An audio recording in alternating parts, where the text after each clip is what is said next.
በገጣሚነቱ በሐያሲነቱ በስነ ጽሑፍ መምህርነትና ተመራማሪነቱ በኢትዮጵያ የስነ ጽሑፍ ታሪክ ውስጥ እጅግ ደምቆ የሚነበብ ተጽዕኖ ያሳደረው ባለቅኔ ዮሐንስ አድማሱ በ1966 ዓ.ም ክረምት አብዮት በፈነዳበት ጊዜ መሆኑን ልብ ይሏል የቀዳማዊ ኃይለ ሥላሴ ዩኒቨርሲቲ ተማሪዎች ማኅበር አንድ ክርክር አዘጋጅቶ ጋብዞት ነበር። የኢትዮጵያ ደራሲያን የህብረተሰቡን ትክክለኛ ሁኔታና መሠረታዊ ፍላጎት የመግለጽ ግዴታ አለባቸው በሚል ርዕስ ንግግር አድርጎ ነበር። ረዘም ካለው ከዚህ ንግግር ዛሬ አብረን በመጠኑ እንድናደምጠው ፈለግን። እንዋችሁ።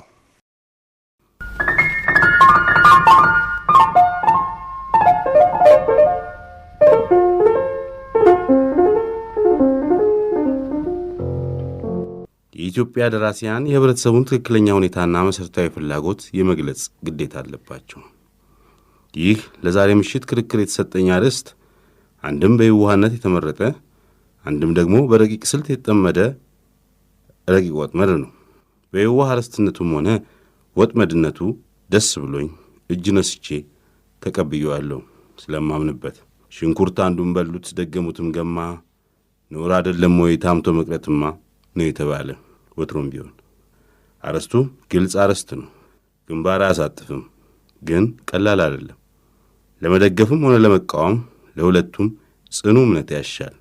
የአርዕስቱ ከባድነት የሚመነጨው ከግልጽነቱና ከተገቢነቱ ነው በሚል ይጀምርና የህብረተሰቡን ትክክለኛ ሁኔታ ምን እንደሚመስል በውብ ቋንቋና ዘይቤ ተንትኖ ያመለክታል።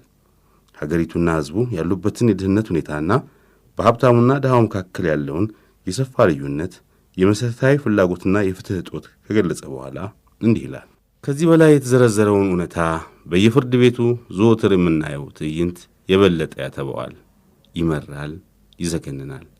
በአጭሩ ፍሬ ነገሩ የኢትዮጵያ ህብረተሰብ የምጣኔ ሀብት ይዞታ የፈጠረው የኑሮ አይነት እዚሁ ላይ ከተነደፈው የባሰ ነው። ይህን ሁሉ የዘረዘርኩት ወተቱን አጥቁሬ ማሩን አምርሬ ለማቅረብ አይደለም። እውነታው ይሄና ከዚህ የበለጠ ሆኖ ስላገኘሁት ነው። ትክክለኛው ሁኔታ ይህ ሆኖ ስላየሁት ነው። ይህ እስካሁን የተነደፈው የኢትዮጵያ የህብረተሰብ ትክክለኛ ሁኔታ አንደኛው የምጣኔ ሀብት ጠገግ ነው። ትክክለኛውን ሁኔታ በመላ ለመገንዘብ ሁለተኛውን ጠገግ ደግሞ መመልከት ተገቢ ነው። እሱም የህብረተሰብ የፖለቲካ አቋም ነው። የኢትዮጵያ ህብረተሰብ በብዙ ብሔር የተከፈለ ነው። ሕገ መንግሥቱ በወሰነው መሠረት የኢትዮጵያ ህብረተሰብ በዘውድ ፍልስፍና ከዚህም ፍልስፍና ከምጣኔ ሀብቱ ይዞታ በሚመነጭ አስተዳደር የሚመራ የንጉሠ ነገሥት መንግሥት ግዛት ነው። ይሁን እንጂ የኢትዮጵያ ህብረተሰብ በውስጡ ብዙ ብሔር እንዳለበት ማይካድ ነው። ይህ የተጠቀሰው መጥፎ ነው ወይንም ጥሩ ነው ለማለት ሳይሆን እውነታውን ገልጾ ለማሳየት ነው። ከተጠቀሰው ጉዳይ ጋር ደግሞ የተያያዘ ሌላ ጉዳይ አለ። ባህል ቋንቋን፣ ሃይማኖትን፣ ወግና ሥርዓትን፣ ልማድን የሚያጠቃልለው ትርጓሜ ባህልን ብንመለከተው ወይንም ከአንዱ ወደ ሌላ ሊተላለፍ የሚችለው ዕውቀት ወይንም አእምሮ ብለን ብንፈታው ኢትዮጵያ በርከት ያሉ የባህል ብሔሮች ያሉባት ሀገር መሆኗን እንገነዘባለን። ከዚህ በላይ በጠቅላላው በተዘረዘሩት ፍሬ ጉዳዮች የሚመነጩ ቅራኔዎች አሉ። ቅራኔዎቹ መረዳት የኢትዮጵያን ህብረተሰብ ትክክለኛ ሁኔታና መሠረታዊ ፍላጎት መገንዘብ ነው። ዛሬ በህብረተሰብ ውስጥ ስግው ሆነው የሚታዩት ወይንም የሚገኙት ቅራኔዎች የሚቀይሱትን ጎዳና መተንበይ ባይቻልም ጎዳና መቀየዱን በልቦና መገመት እንችላለን። አንድም ሆድና ጀርባ፣ አንድም ሰምና ፈትል ሊያደርግ የሚችል ጎዳና። ቅራኔዎቹ ብዙ ናቸው፣ ኃይለኞች ናቸው። የሚከፍቱትን ጎዳና አናቅም። ህብረተሰቡ ትክክለኛ ሁኔታ እንደዚህ ከሆነ ከዚህ ሁኔታ የሚመነጭ አዲስ እውነታ ሳይገኝ አይቀርም።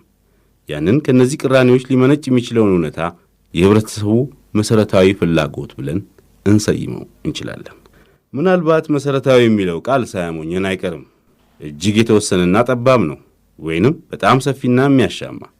በጠባቡ የተመለከትነው እንደሆነ መሠረታዊ ፍላጎት የምንለው እንጀራውን፣ ውሃውን፣ ጨርቁን፣ ጎጆውን ይሆናል። እነዚህ ክፉኛ መሠረታዊ ናቸው። ይብዛም ይነስም መላ የኢትዮጵያ ሕዝብ እነዚህን ያገኛል። በቀን 3 መብላቱ ቀርቶ በ3 ቀን አንዴ ቢሆንም የሚበላው፣ በሳምንት አንዴ ሳይሆን በዓመት አንዴ እርቃኑን የሚሸፍንበት ቢያገኝም የሚንፈላስስበት መከዳ ሳይሆን ጎኑን የሚያሳርፍበት አያጣም። እንደዚህ መሆን አለበት ማለት ሳይሆን ግዱ ያስገድደናል። በዛሬው በ20ኛው ምዕተ ዓመት የኢትዮጵያ መሠረታዊ ፍላጎት ስንል ይህን ማለታችን አይመስለኝም። የኑሮ ይዞታ ውስጣዊ ጥራት የሚያገኝበትን ስልት ማለታችን ነው።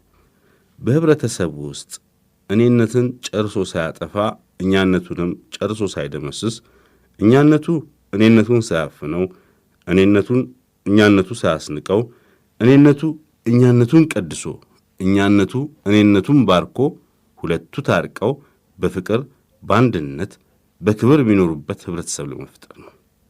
ሥጋዊ ፍላጎቱ አርክቶ መንፈሳዊ ምኞቱን አርክቶ መንፈሱን በሥጋው ሥጋውን በመንፈሱ አድሶ የሚኖርበት ህብረተሰብ ለመውለድ ነው። መሠረታዊ ፍላጎት ፍርሃትን፣ ስጋትን፣ ሰቀቀንን፣ ሮሮን አጥፍቶ በፍርሃት ፈንታ ልበ ሙሉነትን፣ በስጋት ፈንታ እረፍትን፣ በሰቀቀን ፈንታ እፎይታን፣ በሮሮ ፈንታ ሐሴትን የሚተካበት ህብረተሰብ ለመፍጠር ነው። አንድነቱን በልዩነቱ አስጊጦ ልዩነቱን በአንድነቱ ቃኝቶ ለመኖር ነው። ከእንደዚህም አይነትም አንድነት የሆነ አነዋወር የፈለቀውን የሕይወት ዝማሬና ቅኔ እየሰማ ዘምሮ ተቀኝቶ ለመኖር ነው። የሰው ልጅ ጸጋውና ክብሩ፣ ሰውነቱ መከበሩ፣ የሰው ልጅነቱ መታወቁ እከሌ ተከፋ ሳይባል በዚህ ጊዜ ነው፣ ያን ጊዜ ነው ሰው ባገሩ ቢበላ ሳር ቢበላ መቅመቆ ይከበር የለም ወይ ሰውነቱ ታውቆ የሚለው ግጥም እውነተኛውንና የበለጠ ዋጋውን የሚያገኙ። ይህ ሁኔታ ይህ መሠረታዊ ፍላጎት ካልተፈጠረ ካልሰመረ ግን እንጉርጉሮ ቦምብም ወረወሩ መትረየስ ደገኑ አሉ በርከክ በርከክ አውሬ መስያቸው ከሰው መፈጠሬን ማን በነገራቸው ይሆናል።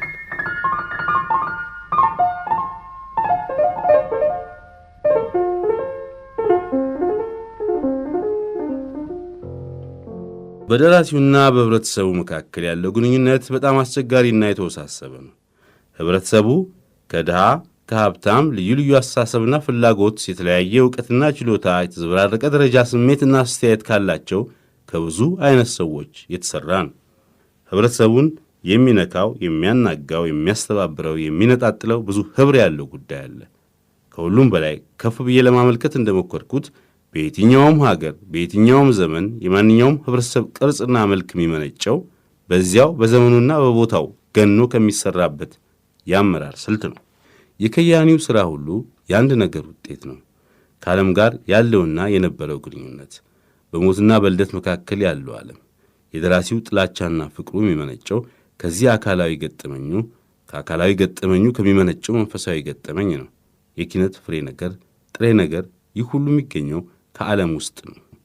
ደራሲው ለጽሑፉ የሚያስፈልገውን ጥሬ ነገር ሁሉ የሚያገኘው ካለበት ከኖረበት ህብረተሰብ ውስጥ ነው።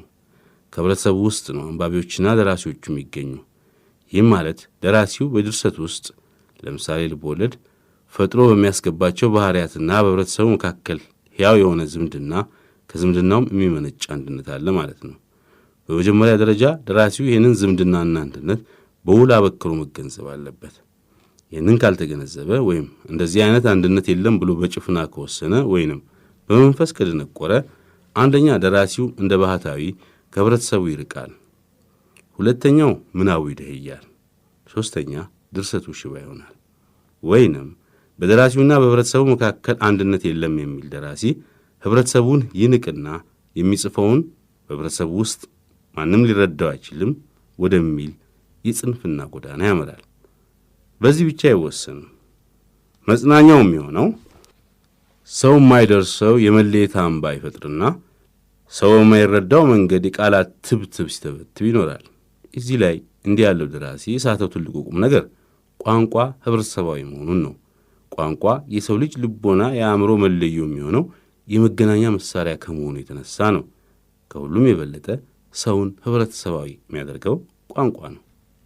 የደራሲውም ሆነ የህብረተሰቡ ገጠመኝ ከመተላለፉ በፊት መቀረጽ አለበት። የሚቀረጸው በቋንቋ ነው። የኪነት ሥራዎች ሁሉ በተለይ ስነ ጽሑፍ የግንኙነት ተግባሮች ፍጹም ምሳሌ ናቸው። ስለሆነም አንድ ደራሲ የዘመኑን ወረራ፣ የትውልዱን ድምጸት፣ የስብዕናን ሉዓላዊ ድቀት ማሳየት አለበት። ይህንም ያከናውነው የተለየውን ወይንም ልዩም የሆነውን ሁሉን አቀፍ የሆነውን በማስተባበር ነው። እንግዲህ በደራሲውና በህብረተሰቡ መካከል ምን አይነት ዝምድና ግንኙነት አለ ብሎ መጠየቅ በደራሲውና በእውነታ ብሎም በእውነት መካከል ዝምድና ግንኙነት አለ ብሎ መጠየቅ ነው። ወይንም በደራሲውና በህብረተሰቡ መካከል ዝምድና ግንኙነት አለ ብሎ ማስረገጥ በደራሲውና በእውነታ ብሎም በእውነት መካከል ዝምድናና ግንኙነት አለ ብሎ ማስረገጥ ነው። የደራሲው ዓላማ የሰው ልጅ ከሆነ በዘመናችን ያለውን ኑሮ ውስጣዊ ጥራት ፈልጎ ለማግኘት ከሆነ መሠረታዊ የሆኑትን ልዩነቶች እንደ ወንጠፍት ለይቶ ለማመልከት ከሆነ ውስጣዊው በአፋዊ አፋዊው በውስጣዊ እንዲታይ ሰዎቹን በሁሉን አቀፍ ደረጃ አተኩሮ ለማየት ከሆነ ደራሲው በህብረተሰብ ውስጥ ገለልተኛ ባህታዊ ሆኖ ሊቀመጥ አይችልም። እርግጥ የሥነ ጽሑፍ ፋኖ ሊሆን ይችላል። ምናልባትም ባለንበት ህብረተሰብ ውስጥ ለመመነን ይገደድ ይሆናል። ይሁን እንጂ ደራሲው መሠረታዊ የሆኑትን ልዩነቶች ለይቶ ጠቁሞ ለማመላከት ከነዚህም ልዩነቶች ሊመነጭ የሚችለውን አንድነት ለመቀየድ ከሆነ ቅራኔዎቹን በራእይ መልክ ማሳየት አለበት።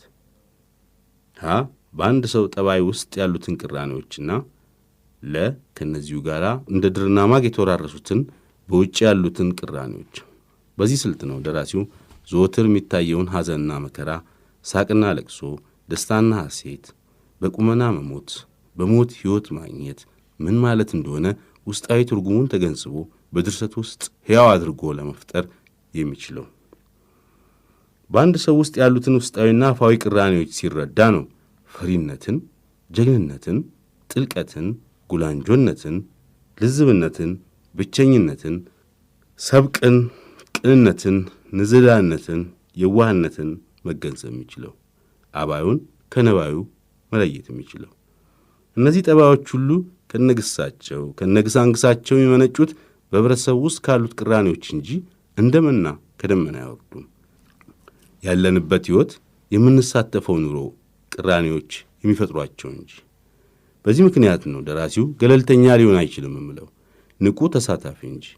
ይህ ሁሉ ስለተባለ ደራሲው መስበክ አለበት፣ ሰባኪ መሆን አለበት ማለት አይደለም። የደራሲው ግዴታ በመስበኩ ወይም በማስተማሩ አይፈጸምም፣ እንዲያውም ይሻሽራል። ደራሲው የስብከትን ሥራ ለሰባኪው መተው አለበት። እርግጥ ደራሲው እምነት ወይንም ፍልስፍና ይኖረው ዘንድ የግድ ነው። ድርሰቱንም የኪነት አንድነቱና ጥልቀቱ የሚሰጠው ይኸው እምነቱ ወይንም ፍልስፍናው ነው።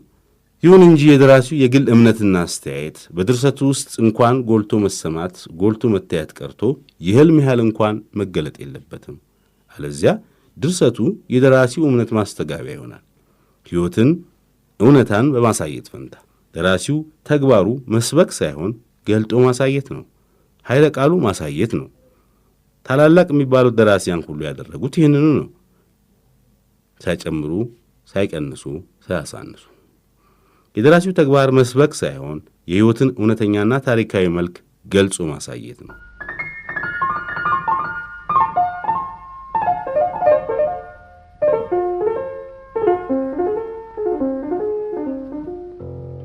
የባለቅኔው ዮሐንስ አድማሱ ንግግር ቀጥሏል። የደራሲው ተግባር መስበክ ሳይሆን የሕይወትን እውነተኛና ታሪካዊ መልክ ገልጾ ማሳየት ነው። ደራሲው መስበክ የለበትም የተባለው ለምንድን ነው? በጠቅላላው ኪነ ጥበብ በተለይ ደግሞ ስነ ጽሑፍ የራሱ የጸና ሕግ እንዳለው መገንዘብ ነው። የሥነ ጽሑፍ ጥራት፣ ጥልቅነት፣ ስሃ ወይም ጉድለት የሚዳኘው በዚሁ በራሱ ሕግ ነው። ሕጉም ከይዞታውና ከቅርጹ ጋር የተያያዘ ነው። ይሁን እንጂ ስነ ጽሑፍ የራሱ የጸና ሕግ አለው ማለት ደግሞ ስነ ጽሑፍ ለስነ ጽሑፍነቱ ብቻ ሲባል መጻፍ አለበት ማለት አይደለም። እንደዚህ መሆን አለበት የሚልም አንድም ድርሰት ባህታዊ ነው፣ አንድም ደግሞ የ20ኛው ምዕተ ዓመት ተስፋውን የቆረጠ የሚጥል የሚያነሳውን ያጣ ቅጡ የጠፋበት አይቶ እንዳላየ ሰምቶ እንዳልሰማ የሚል መሃል ሰፋሪ የሥነ ጽሑፍ ጉዱ ካሳ ነው። የራሱን የተለየ ዓለም ፈጥሮ ለመኖር የሚሻ አከርካሪ የሌለው ፍጡር። ስነ ጽሑፍ የራሱ የጸና ሕግ አለው ማለት የሚያጋጥመውን እውነታ ማሸረጥ አለበት ማለት አይደለም። ስነ ጽሑፍ በየመንገዱ በየስርቻው በድቅድቅ ጨለማ በጠራራ ፀሐይ በከተማ በገጠር የሚያጋጥመውን እውነታ ሳይሸፍጥ የበለጠ አክርሮ ከሁሉም ይልቅ አትብቶ የበለጠ አጉልቶ ከሁሉም ይልቅ አጥርቶ የሰውን ልጅ ከሐዘንና ከደስታ ጋር ከነዚህ ሁሉ ከሚመነጨው ቅኔና ዝማሬው ጋር ያሳየናል ማለት ነው። ስነ ጽሑፍ የራሱ ሕግ አለው ማለት ደራሲው ምናቡን ወይም ኢማጂኔሽን መረን ስድ ሳይለቅ እውነታን ለመግለጽ የሰውን ልጅ ሕይወት ለማሳየት ያውለዋል ማለት ነው። የደራሲው ምናብ ኢማጂኔሽን የሚያየውን እውነታ በኪነቱ ስፍራ ስም ይሰጠዋል። ስፍራና ስም መስጠት መስበክ አይደለም፣ ማሳየት ነው፣ መመስከር ነው፣ መዘመር ማዜም ነው፣ ማብሰር ወይም ማርዳት ነው፣ በደጉም በክፉም። እንግዲህ የደራሲው ግዴታ ምን መሆኑ ነው? በህብረተሰቡ ማኅፀን ተጸንሶ በህብረተሰቡ ጉያ አድጎ በሰውነቱ የህብረተሰቡን እምነት፣ እሴት፣ ቫልዩ ቅራኔ በመያዙ ብቻ አይደለም ግዴታው። በዚህ ረገድ ግዴታው እንደ ሌላው የህብረተሰቡ አባል ሁሉ የሞራል ግዴታ ነው። ደራሲው ምናልባት አድጎ ነፍስ ካገባ በኋላ በልዩ ልዩ ምክንያት የህብረተሰቡ ተቃዋሚ ይሆናል። እርግጥ ተቃውሞ ካለበት የሞራል ግዴታ ነፃ አያወጣውም። ደራሲው የህብረተሰቡን ትክክለኛ ሁኔታና መሠረታዊ ፍላጎት የመግለጽ ግዴታው የሚመነጨው ከሞራል ግዴታው አይደለም፣ ከሞራል ግዴታው በላይ ነው። የሞራል ግዴታውን ያጠነክረዋል፣ ያጎለምሰዋል፣ ጉልህ ያደርገዋል። ሕይወታችንን እሱ ኖሮት እኛም ደግመን ደጋግመን እንድንኖረው በማድረግ በዓለም ውስጥ ተቀዳሚ ተልእኮ የኪነት ተልእኮ መሆኑ። የራሱ የሆነ የግል ፈቃድ የለው ማለት አይደለም። ጽኑ ፈቃድ አለው። በዚህ ፈቃዱ ነው እኛን ወደን እንድንገዛለት የሚያደርገው። እንግዲህ የደራሲው ግዴታ የኪነት ግዴታ ነው። የሞራል ግዴታውም የሚመነጨው ከዚሁ ግዴታ ነው። የኪነት ግዴታውን የሚፈጽመው ብሎም ለህብረተሰቡ ያለውን በኪነት ግዴታ የሚመነጨውን የሞራል ግዴታን የሚያካትተው ህብረተሰቡ ደራሲው በሚደርሰው ድርሰት ውስጥ መልኩን፣ ወረራውን ወይንም ትክክለኛ ሁኔታውን አይቶ መሠረታዊ ፍላጎቱን እንዲገነዘብ በማድረግ ነው። የደራሲው የኪነት ግዴታው ደራሲው ህዝቡን እንዲያቅ ያስገድደናል። ማወቁም በርቀትና በርቀት አይደለም። ህብረተሰቡን ጓደኛው፣ ወዳጁ፣ ፍቅረኛው፣ ልጁ፣ ምሽቱ ካስፈለጋም ሙሽማው በማድረግ እንጂ። ከህብረተሰቡ ጋር መቅረብ አለበት። ሥጋዋ ደሙ ከህዝቡ ጋር መቀበል አለበት። ይህን ካላደረገ ሕጽው ይሆናል። የሕይወትን ትክክለኛ መልክ፣ የህብረተሰቡን ትክክለኛ ሁኔታና መሠረታዊ ፍላጎት ለማቅረብ አይችልም ማለት ነው። በአገሩ በዘመኑ ያለውንና የነበረውን ንቁ ሕይወት በእንዝህላልነት ችላ ይለዋል ማለት ነው። ውስጡ ሰጥሞ እሱን ሆኖ ወጥቶ ድርሰቱን ማቅረብ አይችልም ማለት ነው።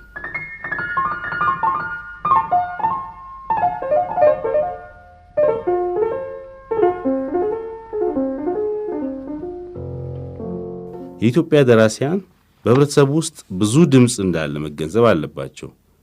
አንዱ ባንዱ ላይ እያራደፈ የሚጮህ የሚንጫጫ፣ ለመሰማት የሚጣደፍ ድምፅ እኛ ተራዎቹ ሙታን እንስማ ብንለውም የተወጦት ስለሚያጠቃን አይሰማንም። ይህን የጩኸት፣ የዋይታ፣ የሮሮ ሰርግ ሊያዳምጡ የሚችሉ ደራሲያኑ ብቻ ስለሆኑ ነው ለህብረተሰቡ ማሰማት የኪነት ግዴታው የሚሆነው። በህብረተሰቡ ውስጥ ህልቆ መሳፍርት የሌለው ነገርም ይታያል። አጥንት የሚሰብር በቁመና ደም የሚያረጋ ለእኛ ለተራዎቹ እይታዎች የማይታይ ቢታይም በላይ በሰበካው እንጂ ከነሙሉ ኃይሉ ከነሙሉ አሰቃቂነቱ አይደለም። ደራሲያኑ የታደሉት ልዩ ዓይን አላቸው። ከመርፌ የጠለቀ ከሰይፍ የተባ ከንስር ዓይን የጠራ የአፍአና የውስጥ ዓይን የነቢይ ዓይን አላቸው።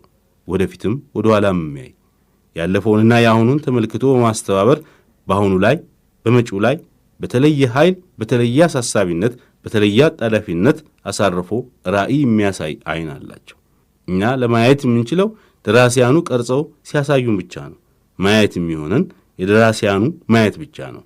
መስማት የሚሆነን የደራሲያኑ መስማት ብቻ ነው። የደራሲው ግዴታ የኪነት ግዴታ ነው። አንድ የመጨረሻ ነቁጥ ለማስገንዘብ የምሻው ደራሲው ግዴታ አለበት ስለተባለ እሱን ለማወራረድ ወይንም በትእዛዝ በአዋጅ ከፍተኛ የሥነ ጽሑፍ አዝመራ ማዘመር ይችላል ማለት አይደለም። በየትኛውም አገር በየትኛውም ዘመን አልሆነም አይሆንምም። በዚህ ነው የደራሲያንን ግዴታ ከሌላ አይነት ግዴታ መነጠል መለየት ያለብን። እውነተኛ ደራሲ በትእዛዝ አይጽፍም፣ የኪነት ግዴታው እየፈነቀለው እንጂ። የእውነተኛን ደራሲ ድርሰት ሳንሱር ሊያፍነው አይችልም። እርግጥ ሳንሱር እንዳይታተም ሊያደርገው ይችላል። መጻፍና መታተም እየቅል የሆኑ ተግባሮች ናቸው።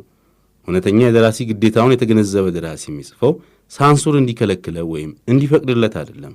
ሳንሱር ፈቅዶለት የወጣ ጽሑፍ መጥፎ ነው፣ ሳንሱር የከለከለው ጽሑፍ ጥሩ ነው ማለት አይደለም። ሳንሱር የሚፈቅደውም ሆነ የሚከለክለው ድርሰት በድርሰት ጥራቱ፣ በጥልቀቱ፣ በውበት ወይንም በቴክኒክ ፍጹምነት ሳይሆን በሌሎች ምክንያቶች ነው። የደራሲው ግዴታ ሉዓላዊ ከሳንሱር በላይ ነው። ታትሞ ቢወጣ ባይወጣም የደራሲው ግዴታ ራሱ ሕይወት ነው፣ እውነት ናት። ሕይወትን ሳንሱር ሊያፍናት አይችልም። ትፈነጥቃለች፣ ትንቦጎቦጋለች። አንዳንዴ ትልው ትልው የምትል ብትመስልም እንግዲህ የደራሲው ግዴታ እንደዚህ ከሆነ የድርሰትም አስፈላጊነት እንደዚህ ነው። ደራሲው ግዴታውን የሚገልጸው በድርሰቱ ከሆነ ድርሰት የግድ አስፈላጊ ነው ማለት ነው። አንድ ሕፃን ጠይቆ ለምኑ እንዳይወለድ ሁሉ በአንዳንድ ምክንያት ካላጨነገፈ በስቀር ድርሰትም አስፈላጊነቱ ግድ ነው። ደራሲው የሕይወት ገላጭ ከሆነ ድርሰትም የሕይወት መግለጫ ነው።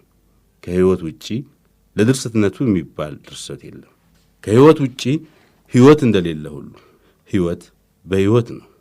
በዚህ ምክንያት ይመስለኛል የኢትዮጵያ ደራሲያን በድፍረት በሙሉ ልብ፣ በቆራጥነት፣ በእውነት ዛሬ ለምንኖረው ኑሮ በንቃት፣ በትጋት፣ በመጨነቅና በመጠበብ ታጥቀው የኪነት ተልእኳቸውንና ግዴታቸውን ለጥሩ ድርሰት አውለው ነው ይህንን ኑሯችንን በድርሰታቸው ትንሣኤ ሊሰጡት ወይንም እንደገና ሊፈጥሩት የሚችሉ። ለዚህም ማሳረጊያው የሚከተለው ነው። ማንም ሰው ራሱን የቻለ ደሴት አይደለም። የአህጉሩ ቁራሽ የዋናው ክፍል ነው። ስለዚህም ደወሉ ለማን እንደተደወለ ለማወቅ አትላክ። የተደወለው ላንተ ነው። ጆን ዶን።